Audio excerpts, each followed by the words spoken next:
नमस्कार दोस्तों, आज की कहानी है बंटवारा। अरे भैया, यह आंगन मेरा है, तुमने दीवार क्यों खड़ी कर दी? रामलाल की ऊंची आवाज पूरे घर में गूंज रही थी। मोहन तमतमाकर बोला, तेरा कैसे हो गया? पिताजी ने साफ कहा था, आधा मेरा आधा तेरा। पीछे खड़ी तीनों बहनें गीता, सरोज और कमला चुपचाप यह सब देख रही थी। कभी यही आंगन उनकी हंसी से भर जाता था, आज वही जगह झगड़ों की आवाज से भर चुकी थी। रसोई के दरवाजे पर खड़ी उनकी माँ शांति देवी सब सुन रही थी। उनके चेहरे पर दर्द साफ दिखाई दे रहा था। बेटा धीरे बोलो, उन्होंने धीमे से कहा। रामलाल झल्लाकर बोला, माँ आप बीच में मत बोलो, हमें अपना हक चाहिए।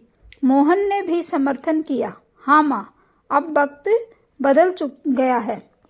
माँ चुप हो गई, उनकी आंखें भर आई। शाम को बहनें आंगन में बैठी थी।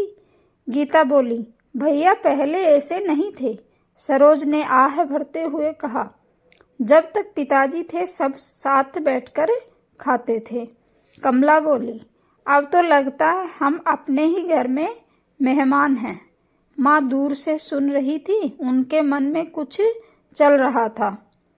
अगले दिन सुबह रामलाल मजदूर लेकर आया।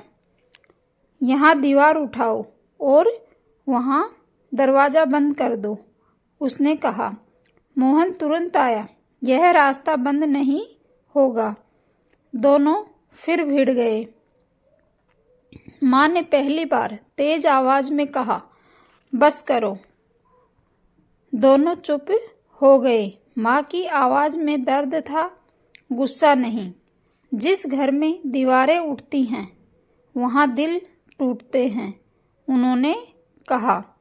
पर बेटों पर कोई असर नहीं हुआ। कुछ दिनों में घर सचमुच दो हिस्सों में बट गया। रसोई अलग, पानी का नल अलग, आंगन अलग हो गया, रास्ते अलग हो गए। पर माँ का कमरा बीच में था। अब वे समझ नहीं पाती थी कि खाना किसके साथ खाएं। एक दिन उन्होंने देखा, बहनें अपने कमरे में चुपचाप खाना खा रही थी। तुम लोग साथ क्यों नहीं खाती? माँ ने पूछा। गीता बोली, माँ अब साथ बैठने की जगह है कहाँ है? माँ का दिल टूट गया। रात को माँ ने अपने पुराने संदूक से कुछ कागज निकाले। यह पिताजी की वसीयत थी। उन्होंने उसे ध्यान से पढ़ा और फिर मुस्कुरा दी। अब समय आ गया है, उन्होंने धीरे से कहा। अगली सुबह माँ ने सबको बुलाया और समझाया, आज दोपहर सब लोग आंगन में आना, उन्होंने कहा। रामलाल बोला, माँ मुझे काम है, आना पड़ेगा। माँ ने दृढ़ स्वर में कहा। मोहन भी चुप हो गया। दोपहर को सब जमा हुए। माँ बीच में बैठी, उनके हाथ में वसीयत थी। तुम्हारे पिताजी की आखिरी इच्छा है, मैं आज सुनाने जा रही हूँ, उन्होंने कहा। दोनों भाई गंभीर हो गए। माँ पढ़ने लगी। मेरे बच्चों, मेरी सबसे बड़ी संपत्ति यह घर नहीं, तुम्हारा प्रेम है। अगर कभी घर बांटना पड़े तो दीवार मत बनाना, दिल मत बांटना और माँ को कभी अकेला मत छोड़ना। सबकी आंखें नम हो गई, पर माँ यहीं रुकी नहीं। उन्होंने कहा, वसीयत का दूसरा हिस्सा भी है। दोनों भाई चौंक गए। माँ बोली,